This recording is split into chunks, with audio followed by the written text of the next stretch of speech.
Alright, so we've got the shelf finished. Still need to put another support in the center there. But we're just going to give a quick tour of my workbench.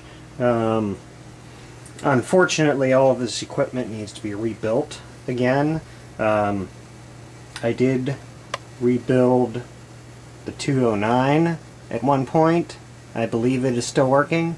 But all of this has sat in my parents' basement for quite a few years, and it all needs cleaned out and torn apart. I did have the oscilloscope working as well at one point. It does still turn on, but it doesn't, like, I believe that the caps need replaced on it. So yeah, anyway, I've got a all of the equipment, test equipment, is Hickok, dated from between the 1940s and 1960s probably.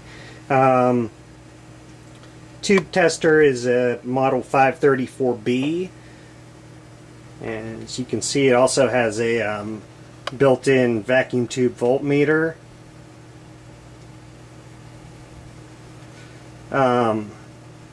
The other thing is, at one point in time I did have all the manuals and service manuals for all this equipment, but unfortunately most of that has disappeared, so I have to try to find new manuals for it. But up here we have the 209A vacuum tube voltmeter. As I said, this one is the only piece of equipment that is still working right now. Actually, I believe the 203 is working too, which is pretty much the same basic functions as the 209, but it's a smaller, more portable unit. We'll move down here. Hickok 615 TV sweep and marker alignment generator. This one and this one here, the 610, I purchased these as a pair.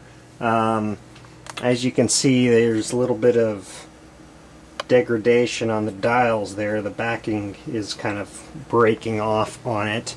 And this one here, there's supposed to be a needle here that you can mark the frequency adjustment on it, and that's broken off, and there's supposed to be a little indicator right here as well, which is broken off.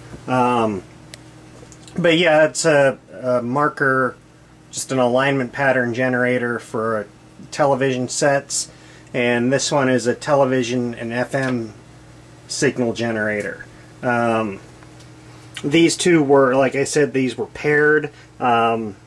This one was originally on the left, and they were both grounded together. As I said, I don't have anything hooked up and working right now. This one here I picked up at a Ham Fest for 10 bucks. It's a Hickok 191X microvolt generator, basically a signal generator. And I have not even tested this one. It is in really poor shape. You can see that one knob's broken and coming off. You can just see the face by the face of it compared to the other ones that it's corroded. I tried cleaning it a little bit and it was coming off. I'm not sure what's on it, but controls feel good. I mean, other than the ones that the knobs are coming off of, but yeah, anyway. And I have the 675A oscilloscope, just a basic scope. Like I said, this was working, but like all the probes and everything that I had and connections, these are all the leads that I could find. I don't know what happened to the other ones that I had, but yeah, gonna have to try finding some at some point. But this up here is a Hickok digital. This is actually it's a base unit, and these plug-ins here come out, and this is a DC plug-in, which is pretty much a DC multimeter, and as you can see, that comes out. And I have another one for it, which is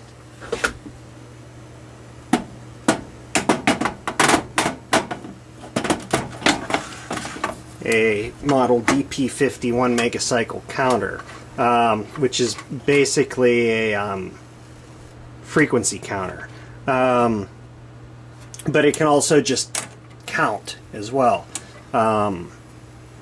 This plug-in somewhat works. This plug-in here, as you can see, I have the covers taken off of it. This one I get absolutely no response. It just sits at 0. The main unit itself works, but the plugins need work. It's a Nixie tube based display. We'll actually fire this one up because I know it does function. Okay, so as far as the rest of the bench goes, like I said, I put that shelf up, which I was cutting that in the demonstration for the saw table.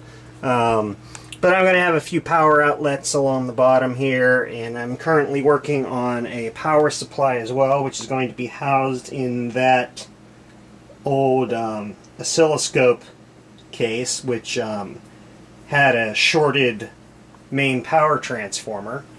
Yeah, I have a couple work lights. This is an old Daylight Dazor floating twin fluorescent fixture that was actually my father's, and this is one of those little magnifying fluorescent lights that's mounted on a swing arm that was found in the trash because the original swing arm mount broke for this.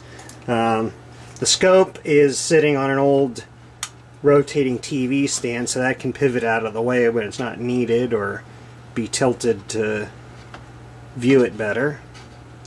And that's about it. I've got a little rubber mat here. This isn't the mat that I usually use in my videos. This is just an old piece of rubber, just like a 1/8 inch rubber sheet that I have. And yeah, that's it.